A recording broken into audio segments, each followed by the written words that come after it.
Good afternoon, everyone. I'm Jim Rooney, President and CEO of the Greater Boston Chamber, and I want to welcome you to the Chamber's AI Advantage series.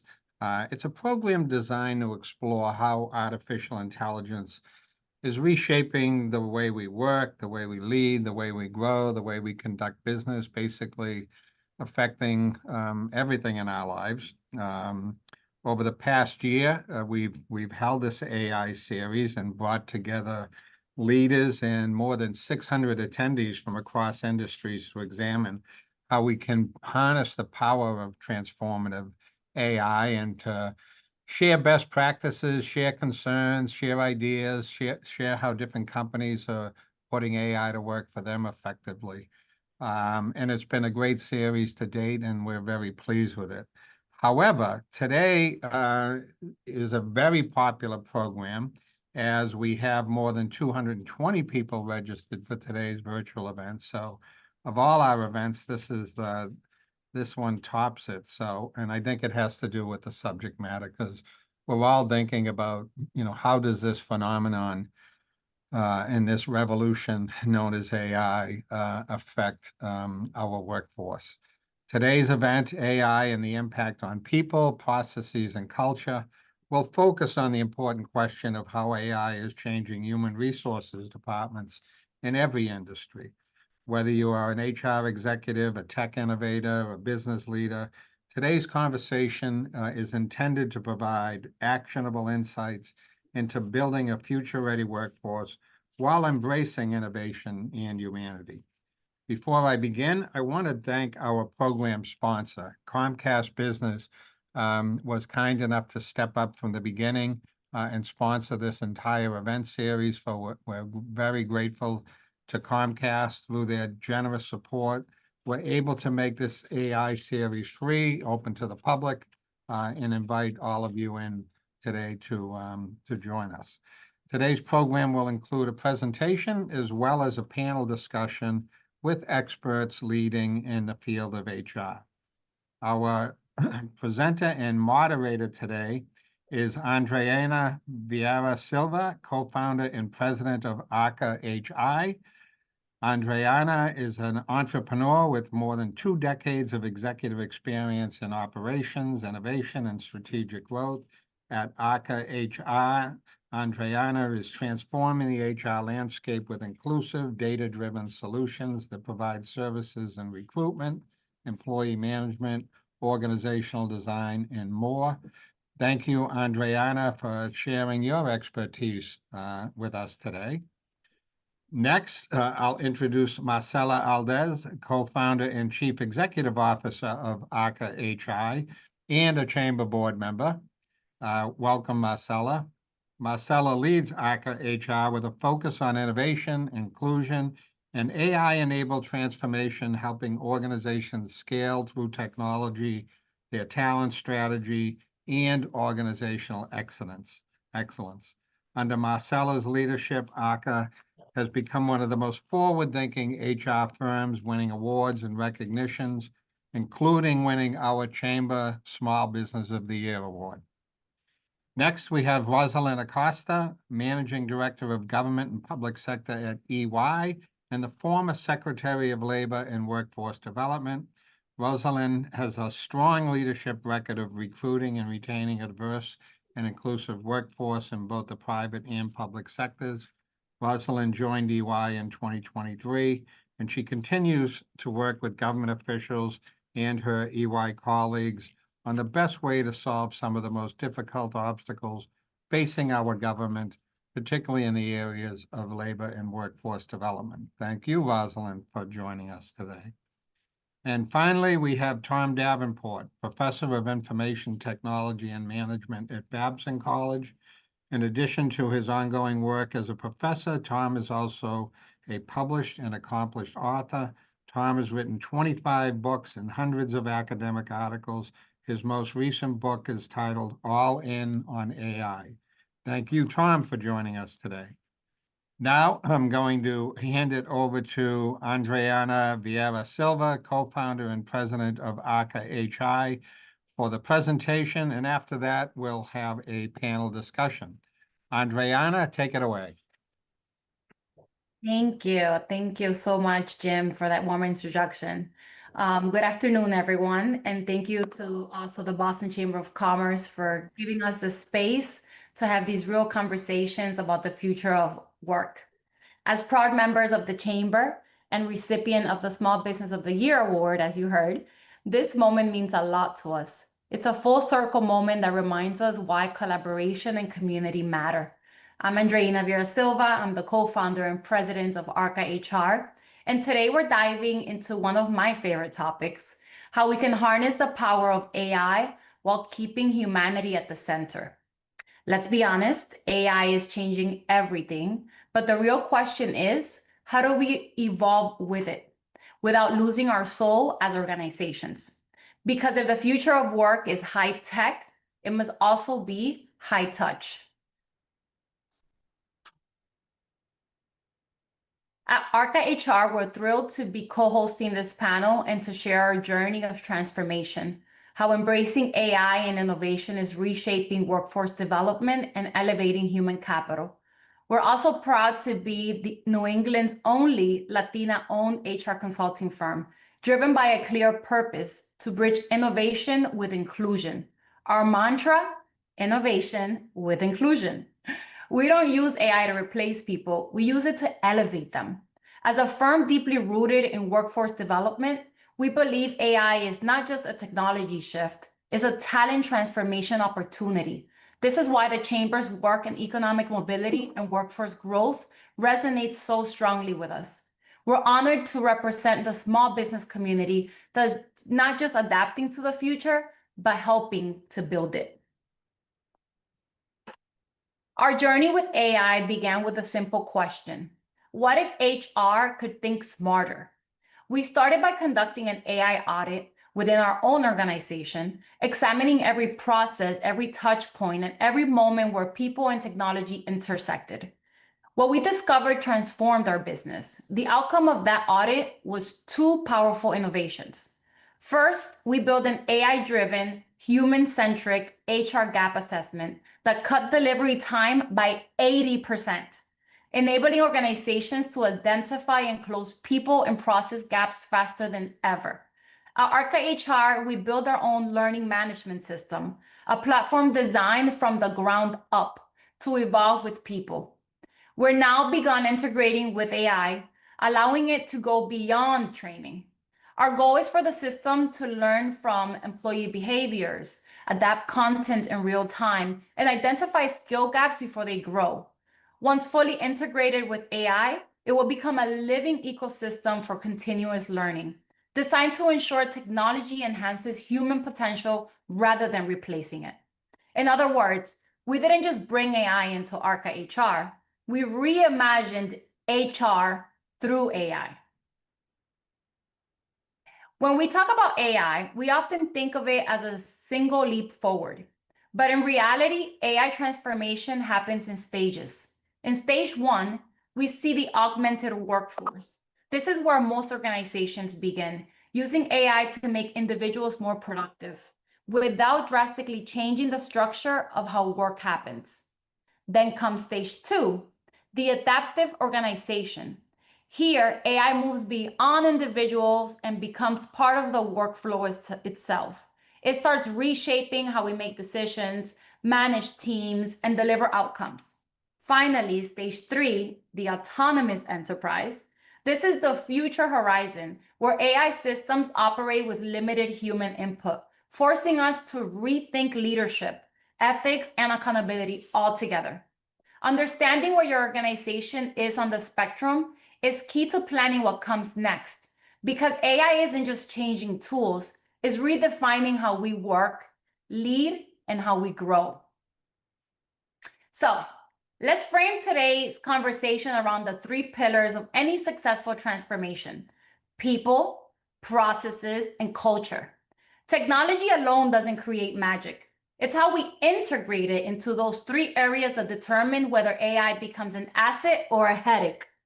If people don't have the skills, if processes stay outdated, or if culture resists change, even the best tools will fail. But when those three align, When you invest in people, reimagine workflows, and build a culture that embraces learning, AI becomes the spark for real transformation. Let's start with the heartbeat of it all, people. AI isn't about eliminating jobs, it's about evolving work. Studies, including Professor Tom Davenport's research, counter the doom and gloom view. AI is definitely changing work, but not destroying it. We're not losing work, we're redistributing it. By 2030, 77% of employees say they'll need to reskill or upskill their people. That's why workforce development isn't just an HR initiative, it's a business imperative. And the data is clear. Studies echo this. Without aligning the human side, skills, roles, team structures to the new tech, the ROI of AI will stall. When employees feel empowered instead of threatened, AI stops being an enemy and becomes an ally. That's when the innovation really begins. Now, let's talk about process, because how we work matters as much as what we do. AI shouldn't just automate old habits, it should reimagine workflows entirely. At Arca, we partnered with a technology company to integrate AI into our daily operations. The results? Less time on repetitive tasks and more time for creativity, strategy, and human connection. Our AI-driven systems now help match employees to training modules, track engagement, and even predict burnout before they even happen. It's not about working faster, it's about working smarter.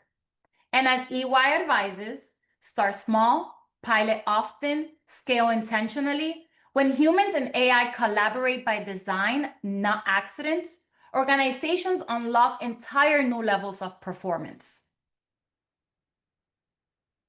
Finally, let's talk about culture. Culture is the invisible system that decides whether innovation thrives or dies inside an organization. Even the smartest AI strategy will collapse without the right mindset to sustain it. We need cultures that are adaptive, that are ethical, and deeply human. At Arca, learning isn't optional, it's fundamental. As a Babson MBA student myself, who had the privilege of taking Professor Davenport's class on AI, I've learned that culture isn't about adapting technology. It's about evolving your mindset. Our team lives that philosophy.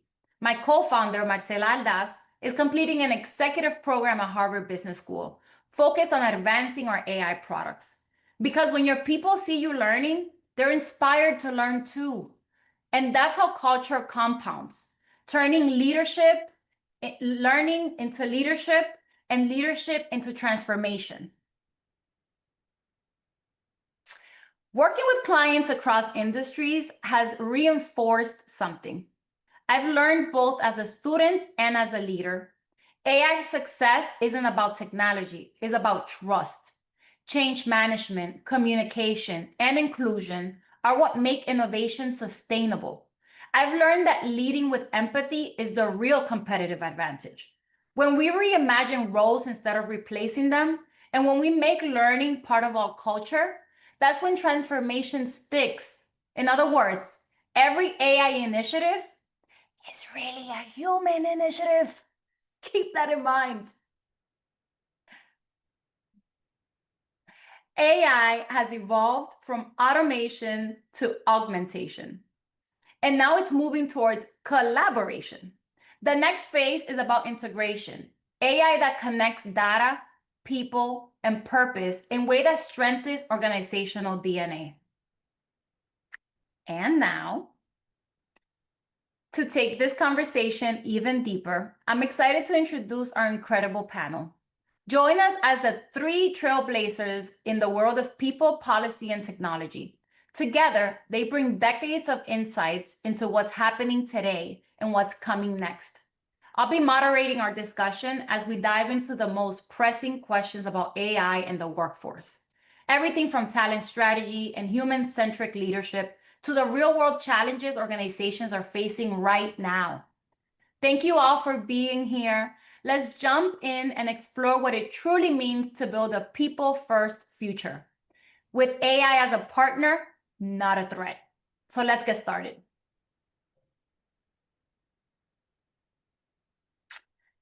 All right. Well, thank you all for being here today.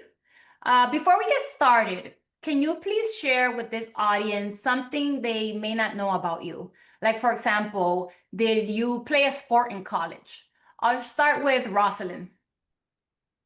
Well, there's just so much to say, but no, in terms of this question, I played ice hockey in college, and that certainly prepared me to raise 5 children. So that was my game of sport in school. Thank you, Rosalind. How about you, Professor Davenport? I only did intramurals in college and graduate school. Actually, got to row on the Charles. Was really excited about that. But I do have a bobblehead of myself. Thank you so much. And you, Marcela? Well, I was a ballerina, like to dance, but that didn't go so well. So I moved into the water and became a scuba diver. That was not something I did in college, it was just in my own, but it's a sport that I really enjoy.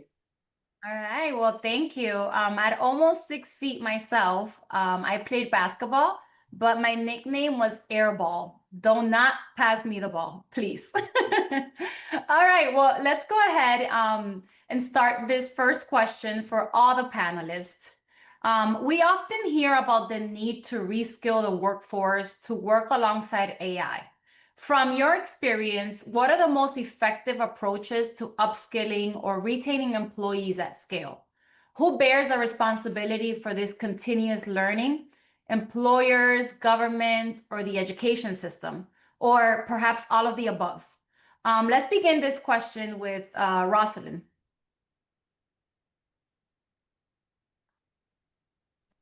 I guess I was on mute, sorry. Thank you for joining us today. So who bears the responsibility for training, reskilling at scale, right? The institutions that Adriana mentioned, all of them do, right? It's an ecosystem that needs to work in concert. Employers absolutely need to know what are the skills that they're missing, what is it that they need. So that assessment has to be done early in order to reach out to educational institutions. And educational institutions need to be lockstep with employers. And I think that's something that over the years we've gotten better at, but still needs continuous improvement to make sure that the education system isn't working in a silo, that it's working with employers to really identify what are those qualified skills needed when a graduate leaves school, that they can more seamlessly enter into the workforce. That's something we worked on a lot in the Baker administration through vocational schools and community colleges, making sure that employers were at the table and with education.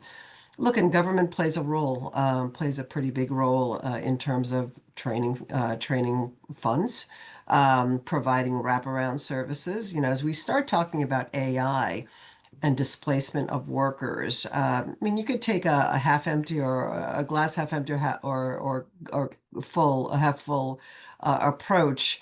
If you think about how many occupations today did not exist in 1940, for example, 60% of the occupations that people are working in today do not exist in 1940. So will there be some displacement? Yes, there'll be some displacement, but there will also be new opportunities. But with those new opportunities new skills are going to be needed.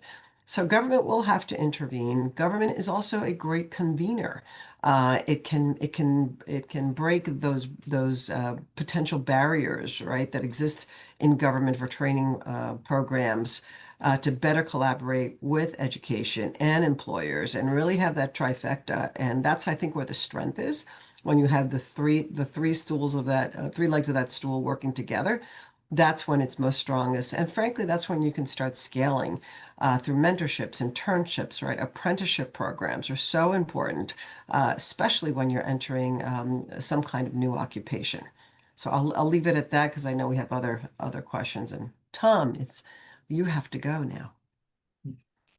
Well, I think it's the tricky thing about upskilling for AI is that while we know that an awful lot of jobs, I think a very high percentage of jobs are going to change because of AI, we don't actually know exactly how they're going to change. So until that happens, all we can do is sort of basic upskilling around digital skills, broadly speaking. Um, when it does happen, I think, sure, it's important to have government-oriented resources. It's important to have organizations saying that they want their employees to upskill and to give them the time and resources to do that. But I think we have to leave a lot up to the employee because they're the only ones who, A, can see how their job is starting to change and what kinds of new skills they need. And two, do they even want to work closely with AI? I think a lot of jobs will involve collaborating with AI on a daily basis. I wrote a book about it a couple of years ago, and there are many more now than then. But I think there are going to be a fair number of people who say, working with AI on a daily basis isn't really what I had in mind. And so I'm going to change jobs and take myself out of that category. Thank you, Professor. Marcela? Well, I agree with what you said, Tom. And I have seen the greatest success when organizations empower their people to own their own growth. Of course, with leaders modeling that learning. I also, what I believe is that the most effective approach starts with clarity and shared responsibility. I believe that employers must create a learning ecosystem that are a part of the daily work, not only as a one-time training, but as an always-on culture. I also believe that both governments and educators do need to create agile policies and also a curriculum that is innovative. Adriana, can we double down a little bit on the education piece, just to look, because I do believe that, look, I think it's hard to figure out exactly what it is we're training for, right? Because we really don't know yet the vast advances of AI. We know it's going very fast, but we've always talked about the importance of soft skills, and we've always talked about the importance of analytical decision making, creativity, collaboration, teamwork. I mean, there are things that I think education still plays a big role in. Maybe if we don't know exactly what the technology is, the soft skill part is really important to continue doubling down on, because that will always be important, and that's what will enhance that partnership between AI and HI, right? The human intelligence with the artificial intelligence. If we have that ability to decipher and ability to really analyze and be creative. Mm-hmm. Yes. I also I want to add to that, to what Rosalind said, because I want to share a personal example. I didn't grow up in the era of technology. It's something it's new to me, and it took some time for me to get comfortable, to get used to it, and I did have to lean into a specific soft skills and competencies. As an example, being adaptable and just willing to learn and to take risk. So I believe that for all of us as leaders, modeling the way is going to be extremely important. But to get to that point, also bringing to the forefront those soft skills, our own soft skills and competencies, is going to be extremely important. Yeah, I agree with the importance of being adaptable. That's probably the single most important attribute that someone can have in the future workforce. And on soft skills, I generally agree because it's looking like AI is going to have better hard skills than we do in a lot of areas. But even that, I think, is up for grabs in a sense because awful lot of people today using generative AI as their therapist. And I'm not quite convinced that it's great therapy yet, but it is therapy and people seem to like it. So, I think therapeutic skills are one example of soft skills. So I submit we don't really know yet exactly what skills are going to be left for us. Let's hope there are some. Thank you. Thank you. This is all great insights. The next question is for Roslyn. Roslyn, as AI systems take on bigger role in decisions, from hiring to promotions to lending, how can organizations ensure these tools are used ethically and fairly? What governance or oversight mechanisms do you recommend preventing biases or protect employees' rights? And how do we build employees' trust in AI-driven processes? There's a lot of questions in that, and I will try to tackle them all.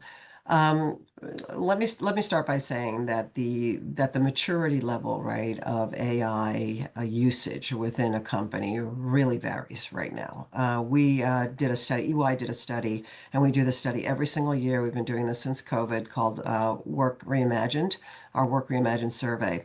And in 2023, when we surveyed folks about use of AI, they said that about 23% of folks in their organization are using AI to some degree. By 2024, 1 year later, it was up to 75%.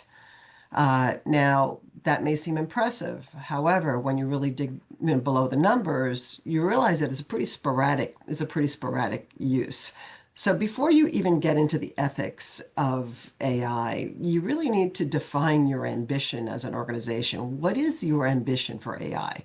At the end of the day, what is it that you would like AI to do for you? So I think defining the ambition of the organization is really important. Because you will need clear ethical guidelines. And if you don't have them, people can go kind of rogue, right? And at EY, we're sort of client zero. I mean, we use all of these AI tools internally. Before we started promoting anything externally, we spent a whole lot of money making sure that our own employees were using AI in the right way. And we've developed the model over time, and it's ongoing. It'll never end. It's an always ongoing model. So the first thing is defining your ambition. What do you want to do with that? The second is really taking an assessment of where are you on the maturity scale of AI? Are you are your folks basic users, which means it's kind of ad hoc? Are you developing so that you have some users using AI to write papers, to look at information, but still not super project involved, right? Are you more evolved where now you have 2 or 3 or 4 projects within the organization that clearly are using AI? Are you an advanced user? An advanced user would be now the leadership is involved. The leadership is training. The leadership is mandating more of the use of AI in projects. Or are you on the leading edge where like 75% of your folks are using AI? And this is, the training for your workers is multimodal, and you have multiple experiences and some mandatory training, and you have ethics, and you have an ethic committee. And so you're really on the leading edge. So that defining your ambition, assessing where you are is really important. Third, I would say you have to find a case, pilot something somewhere. Where is it that you think you're going to get the best return on investment or return on time, right? ROT. What return on time will you get by using AI? And then lastly, and most importantly, and Adriana, you did this in your 10-minute introduction, is the communication piece and the culture piece. Because if you let AI sort of happen to you, then you're going to have potentially a workforce that's more nervous, that's more afraid every single time a new tool is being introduced, that they're going to be replaced. And when you convince the organization that this tool is meant to enhance your job, not displace your job, and if there is a displacement, then we're going to help you reskill into something different. I mean, there's going to be some hard truths where some of those are not going to be replaceable, but the more transparent we can be, I think the better that our strategies will be as we start partnering with AI. This is inevitable. Saying it's not going to happen to me, or I'm not going to use it, or I'm not going to do it is not a winning strategy. AI is here, AI is everywhere, and I do not think that we could ignore it. I think you do that at your own peril for your organization, whether you're a nonprofit organization or you're for-profit or your government. You can't ignore it. But once you have those parameters, then you really do need to establish those clear guidelines. Do you need a body, a committee to be an AI ethics committee, right? So that they can look at the work that's being done. Again, we do this at EY. We have our own EY chat, EY.AI chat, where it's a closed system. So we know the information that's in there is it's not like an open AI system where it is curated information. So I think there's a lot for companies to think about in terms of that ethics and in terms of making sure that the bias, that's the other thing, those audits are really important. And Adriana, you mentioned that too in your presentation, auditing your AI system to make sure that it isn't being biased, because we do know that that exists. Hallucinations, right? You still need human touch in all of these. You can't just copy and paste from an AI chat. You have to add that human element and your own lived experiences. Mhm. Thank you. Thank you so much, Rosalind. This next I- question. No, just gonna add to something that Rosalind said, because I feel it's really important, and it's also it's part of my own learning, which is the fact that when working with AI, just as an example, ChatGPT, it's critical that we do our own homework before we go and write a prompt or ask for something. Because the tool, AI is a tool, the tool is going to react to what you ask. But it's important that we really understand, that we do the research so we can write the right prompts. We can write the right information. It's important that we really understand what is it that we're looking for. That we create those boundaries or guidelines, because if we don't, and it has happened to me, the information that I get is not accurate, and that can be dangerous as well. So I guess this is also kind of like a call to action as it relates to how to approach and how to use these tools. Thank you, Marcela. Great points. Definitely, that was being in Professor Davenport's class. I think that's like the first 3 modules were about AI and how it hallucinates. And it's funny, I drive a Tesla, and in every class I have, they mention how they're so unreliable. And I'm just like, great. I should have invested in this before I started my MBA program. All right, well, the next question is for all of the panelists. Small and mid-sized employers risk being left out of AI transformation.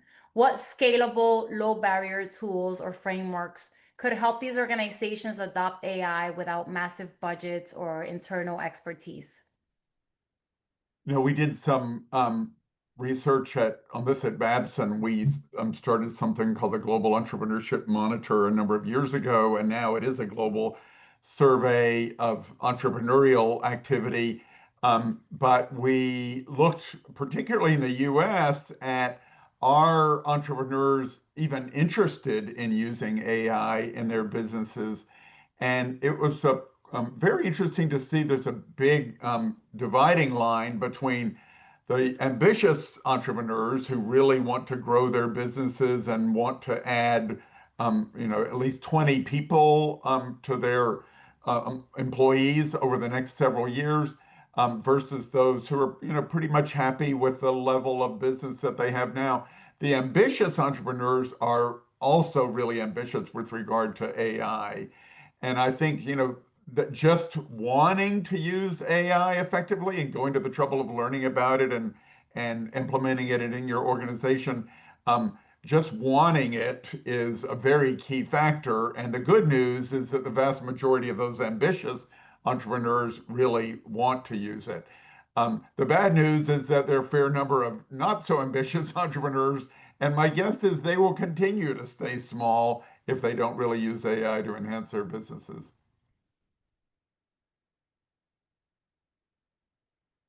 All right. How about you, Rosalind?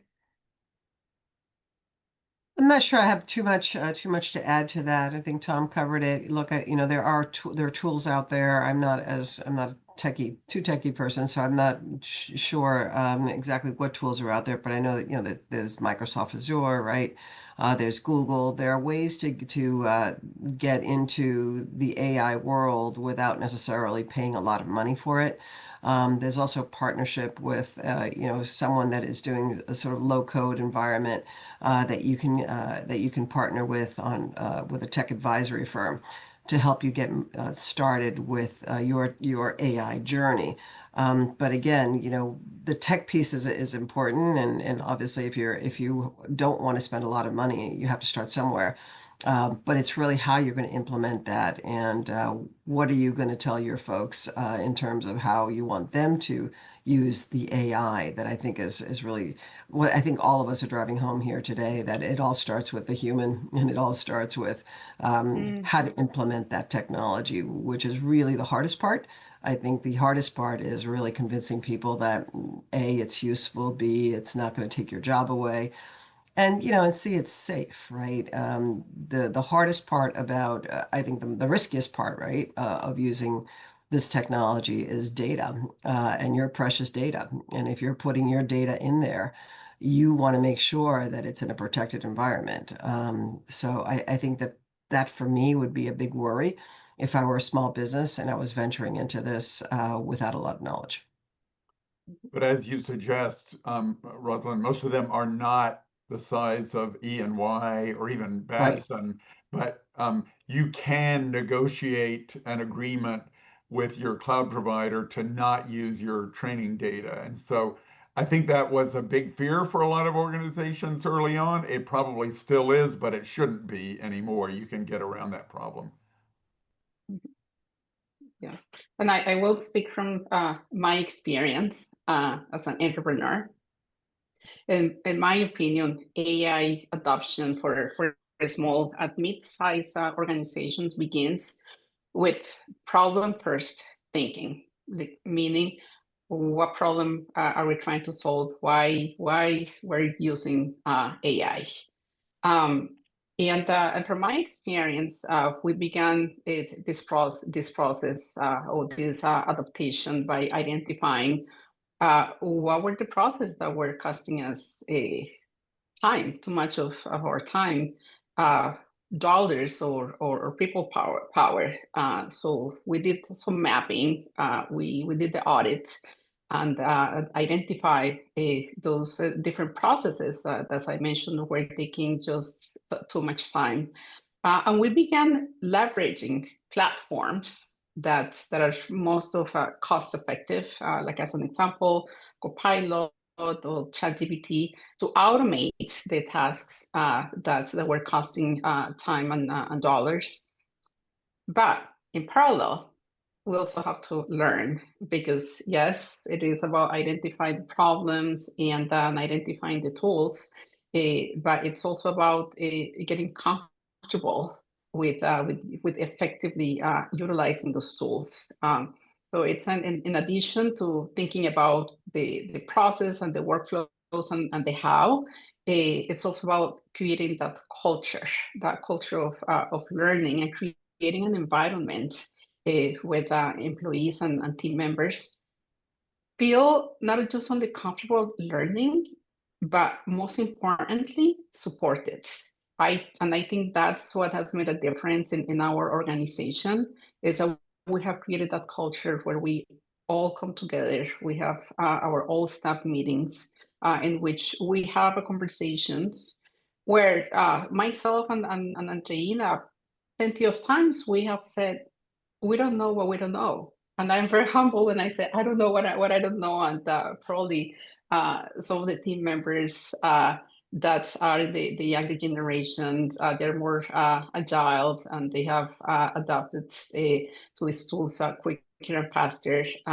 So to some degree, some of our younger employees, they have become mentors to us. And they know that. So it gives also an opportunity for a culture to get to know each other, to get closer, to solve a problem collectively. So I strongly believe that the approach that is taken to solving a problem, it also presents itself with an opportunity to create culture. If I could just add a couple of things to what Marcela was saying. Marcela, I would argue that that problem-focused approach works well for very large organizations too, and you should use that for AI, no matter how big your company is. And then the other thing is, you mentioned areas where you're taking too much time as an area to apply AI. But I think another problem that organizations have isn't time oriented, it's more bad decision making oriented. And there is a different type of AI that's been around for much longer. I call it analytical AI. Some people just refer to it as traditional machine learning, that is mostly oriented to improving decisions, allowing us to predict what's going to happen in the future with a machine learning model. Rather than creating text or images or whatever. So I think if we look for both, then we can address different types of problems in our organization and know where we want to apply AI. Yeah. One piece also that I want to share, because the question it's also about not breaking the bank.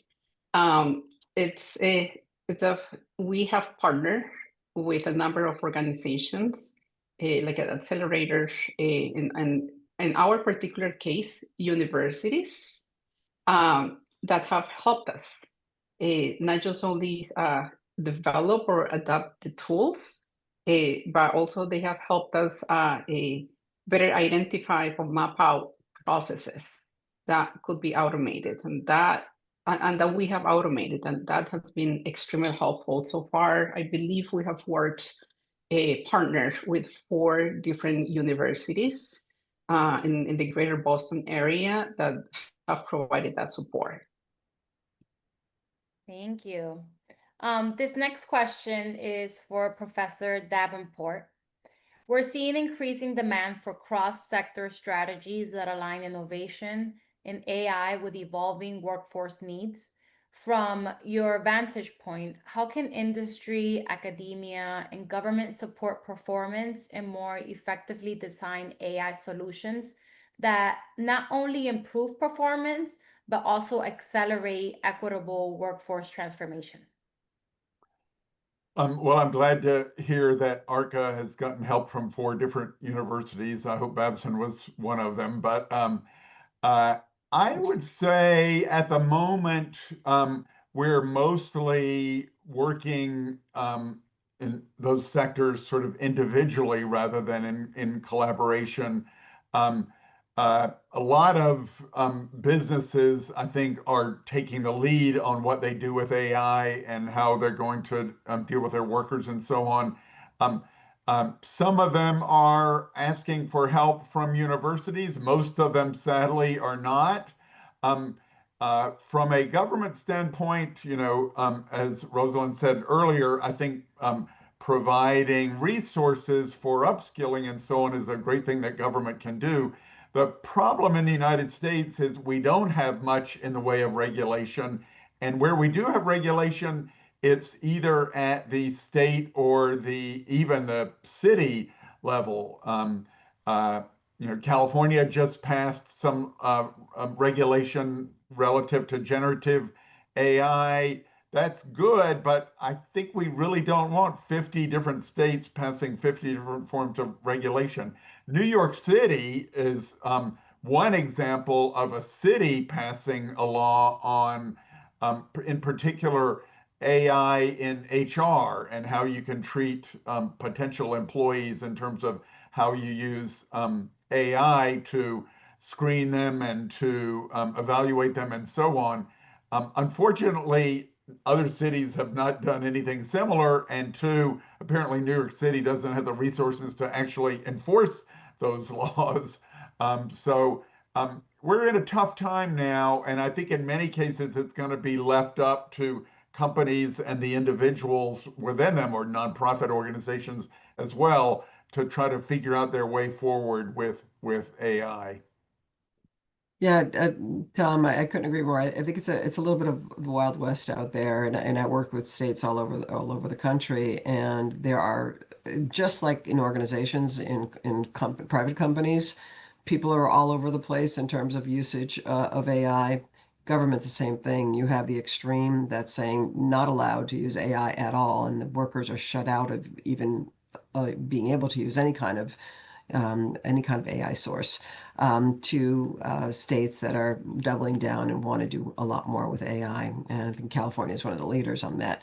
Massachusetts also is doing a lot of research on the AI side, but when it comes to the ethical piece and the laws around that, I think there's still a lot of debate. I mean, frankly, I don't think a lot of people still understand it. I think that there's still a lot of misunderstanding on what is this thing called AI? It's like a black box.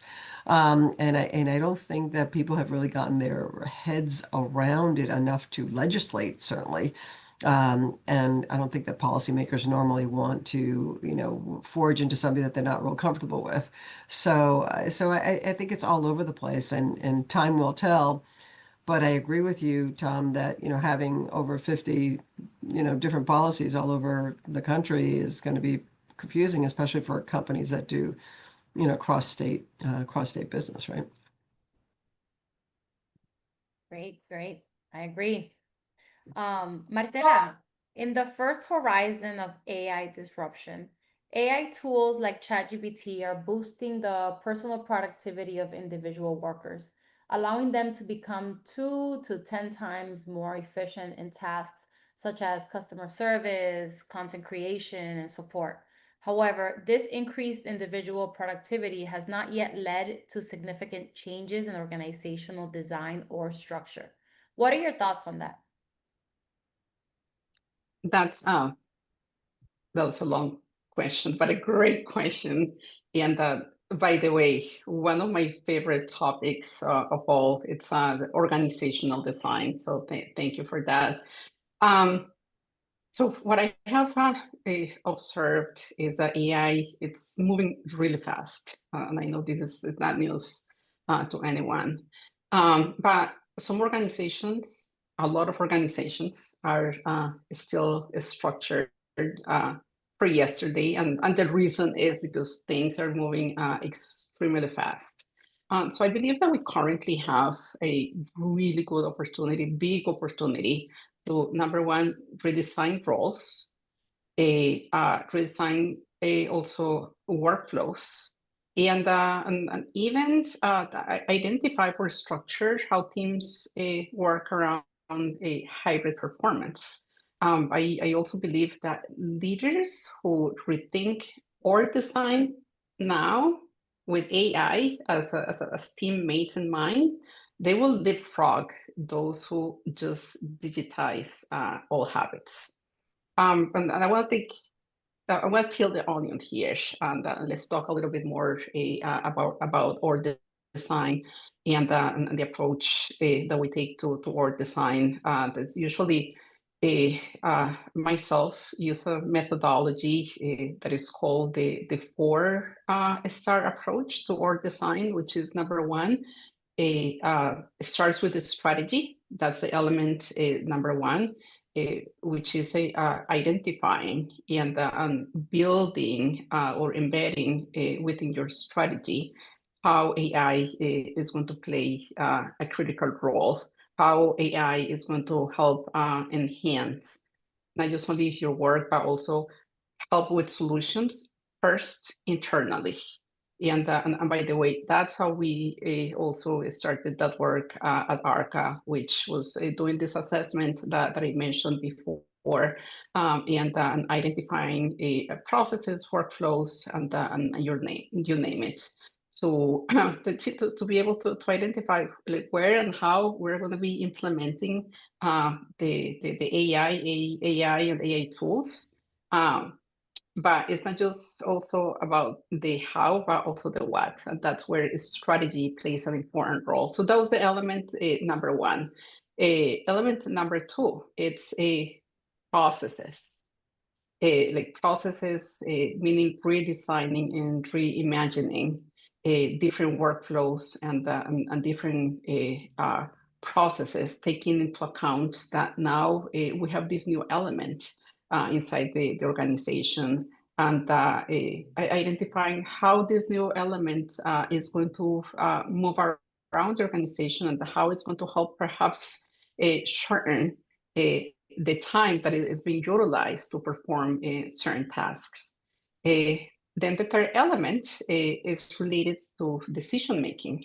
And what I mean by that is the following. Decisions, once you start implementing AI, are going to change, because perhaps the AI is going to help inform how you make decisions. And therefore, it's important to take a different approach to your decision making. There are different organizations that they use different tools. Some of them they use the decisions right matrix as an example.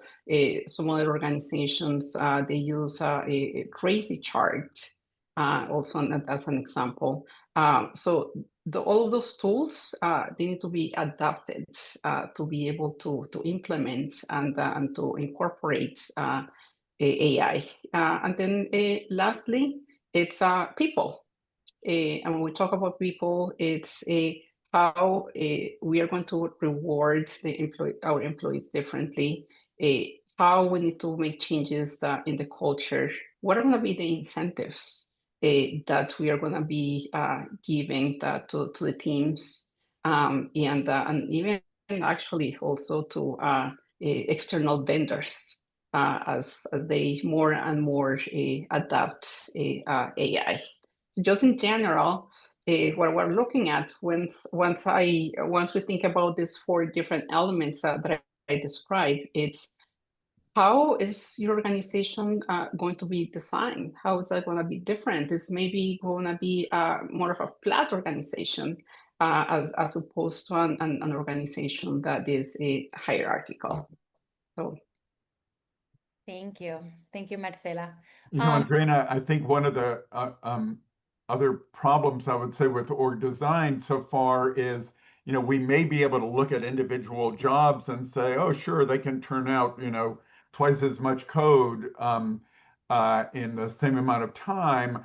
But overall, we don't have a lot of really positive news about value from generative AI yet. You may have heard about this MIT study. I think it was not particularly well designed, but argued that 95% of generative AI projects generate zero economic value. And I think that's one of the things that's keeping organizations from saying, okay, let's redesign our processes and redesign our jobs and so on, because they're not sure yet how to get value from generative AI. I do think it's important to take a more enterprise approach to it and not to let every person redesign their own job and their own process. And I think when we start thinking about this as an enterprise level activity, I think we're more likely to get some positive outcomes. Thank you. We do have one question from the audience that I want to make sure we answer. How do we ensure AI is used fairly, helping to build a more inclusive, respectful, and fair environment? Who wants to start with that one? Look, I'll just say for that one, Adriana, that people have to be part of the process. If you're building a tool, right, you have to make sure that you have a diverse slate of folks around the table that are helping you build that tool, so that you don't have that the bias that a lot of these systems will inevitably have. So I think there's got to be an inclusive group. I think you have to, embrace the fact that people are, a little bit nervous about this, and I think there's a whole lot of empathy that the employer has to have in terms of beginning to bring people along on this journey, especially I think when you're talking more about a smaller business. It could be a slower start, but I think in order for it to so you don't leave people behind, that you bring them in and they become part of the authors of this, of this new journey. And it's not something that you're feeding them, but something that they're writing with you. Sadly, among some large organizations these days, I think empathy relative to AI is in rather short supply. And for many years, I think we had CEOs who were sort of planning big layoffs because of AI, but wouldn't say so. But now they've begun to say so. You have the CEO of Ford saying, oh, 50% of all white collar workers won't have jobs anymore because of AI. And the CEO of Salesforce saying, well, half of our work is already being done by AI. So clearly it's only a matter of time before we don't need all these people. So I certainly agree with you that we need that. Unfortunately, we're not seeing a lot of it in public pronouncements at the moment. Hey, well, thank you. Thank you all. Thank you, the panelists. I have one more question that I like for each one of you to just give me one sentence. Give us one sentence. What is the most important mindset or value leaders must embrace to keep the human core of work alive in an AI-driven future? One sentence with 3 clauses. Change the jobs, upskill the people, redesign the workflows. Perfect. Rosalind? Lead with empathy, inclusivity, clarity, and courage. And I think that for me, just take that first step, lean in. It's not going to bite you. Just get it done. Great, great. Thank you. Thank you, Rosalind. Thank you, Marcela. Thank you, Professor Davenport. And thank you to everyone listening. This conversation proves that the future of work isn't something happening to us. It's something we can and must shape together. So here's my call to action. We have an opportunity, and the time is now to shape how AI transforms the way we work, the way we lead. And with that in mind, I invite you all to follow the panelists on social media and feel free to reach out to any of us, really. Additionally, if you're ready to go deeper into the conversation to explore how to make meaningful, people-centered changes within your organization, ARCA will be hosting an open forum next week to continue building community, where we'll share practical, actionable insights on how to build an AI-driven, people-centric organization. You will be receiving an invitation in the coming days or so.